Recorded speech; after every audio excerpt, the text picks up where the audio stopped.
If you were to ever go to Japan, and you are also a Sonic fan, there's a fair chance you've heard of this place. It's Sega's Joypolis. It first opened in 1994, and this arcade-cum theme park was a haven for all things pushing the Sega arcade empire forwards. It continues to do so to this day. Of course, you can't say much about Sega without saying at least something about Sonic, and as it so happens, the Joypolis Center has a choice of Sonic merchandise on offer, in the form of plushes, keychains, t-shirts, and even Sonic branded candies. Back in May of 2011, Sega hinted at a 20th anniversary figure in this all but vague image of Sonic's shoes, fingers, and an embossed 20th anniversary logo on what looked to be a cast metal base. People were curious with so little to go on, but it was only a month or so later that the nature of this figurine was revealed, when it started appearing as a prize in the Joypolis UFO captures. Sure enough, the figures found their way to eBay, where in a lot of cases extortionate prices were being asked for, about £50 to £60 in total. Thankfully, I was lucky enough to find a cheap auction. I ended up paying about half of what most of the other sellers were asking for. About a week or so later, Sonic's long journey from Japan was over. Let's have a look and see what your yen coins could win you.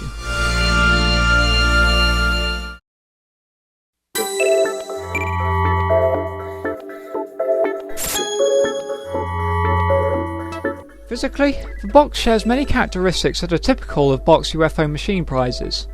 That is, a large window in the front, a stamp on the back indicating it's an arcade prize, and there are also these perforations that are on both sides of the box. I'm not entirely sure what they're for though. As far as boxes go, this is really quite flimsily constructed. The box is no more than card, and not even very stiff card at that. It's probably why it arrived to me packaged so sadistically well protected. Being a piece of Japanese merchandise, the difference in box stylings from Western merchandise is immediately apparent. The colour scheme and art styles are a lot more stylised than what we may see in the West. It's vibrant and certainly eye-catching. As can be expected, the text is all in Japanese. I won't go into the finer details on the back, but the yellow katakana on the front and top of the box reads Sonic the Hedgehog Premium Figure. Even though the box itself is nice to look at, its construction and overall cheap feel makes me wonder just how premium the figure inside is going to be. We can only stare at a box for so long, so let's open it up. The top opens up into 3 flaps, revealing a simple 2-part plastic enclosure that the figure stands in. You pull the whole thing out and then pull the 2 halves apart. And with that, we're completely in.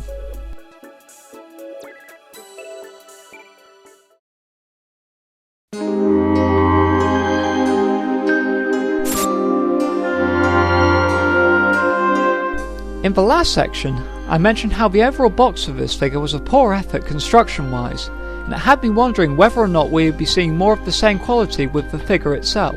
Now that the box is all out of the way though, I can thankfully say that my fears regarding whether or not the figure would also be poor are unfounded, at least in most cases.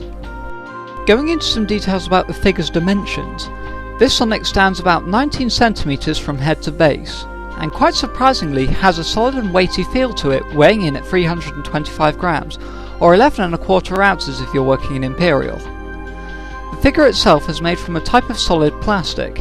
The base, whilst metallic and mirror-like, is also made from plastic, something which I find a bit of a shame. In its general appearance, however, this figure stands with a sense of great majesty. I think it's an excellent pose, and one which I'm not sure if I've seen anywhere else. Sonic is standing looking fairly at ease, but his left arm is outstretched, pointing off into the distance. It's quite a profound look if you ask me. On this figure, Sonic is smiling. However, the way his smile is moulded makes this fairly hard to see. As a matter of fact, depending on what angle you view this figure at, and also what lighting conditions you have, the figure could also appear to not be smiling at all and have a completely serious expression. And to me, that's a good thing. The painting job on this figure is one of its strongest points. All of Sonic's details are present and well represented, especially the details in Sonic's eyes, which have a nice light flare detail. But there's a little bit of smudging when you view close up. Other than this though, they did a fantastic job in making sure that everything is the colour that it's meant to be. Speaking of colour, the tan on Sonic's muzzle, stomach and ears are just right, and the red and yellow used on Sonic's shoes is suitably vibrant. I'm fine with absolutely everything colour-wise on this figure except for possibly the shade of blue that has been used for Sonic himself. It may just be me, but is Sonic truly this dark a colour? Looking at Sonic again physically, no compromise has been made on his proportions, which I sometimes see on certain action figures. For example, Sonic's spines are suitably long and dense, with everything else on the figure sized just right. Even his nose, which is very thin, looks very good. With good proportions comes some excellent moulding work. Of particular note are Sonic's hands and feet. Sonic's shoes and socks are excellently defined, and unlike many other figures that I've seen, the socks actually look like socks and not just columns of white stuck to the top of his shoes. Likewise, Sonic's gloves and hands have the same feeling. It feels a lot more organic and natural than a lot of other figures that I've seen. It's details like this that adds to the overall look of the figure very much. The main problem I have with this figure? Seam lines. There are seam lines all over this figure, most glaringly along Sonic's spines and ears. Whilst the figure isn't poorly put together, it certainly gives the figure a much cheaper look. As stated before, the base on this figure is an extremely reflective plastic, almost on the verge of being mirror-like.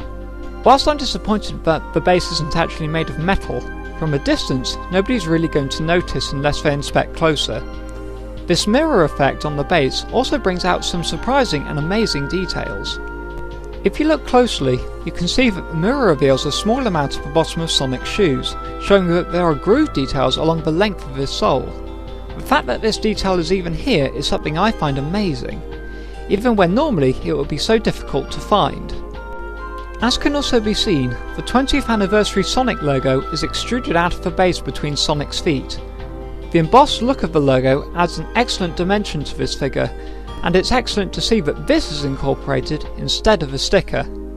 It certainly makes the overall package a lot more robust and less susceptible to wear with age. It's an excellent touch. Okay, so we've now looked at virtually every aspect that this figure has to offer. It's time to round up.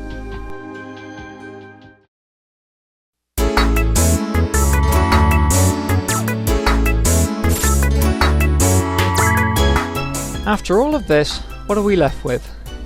Well, if this was a figure which was actively available to buy, I personally wouldn't pay any more than the £30 I originally paid for it.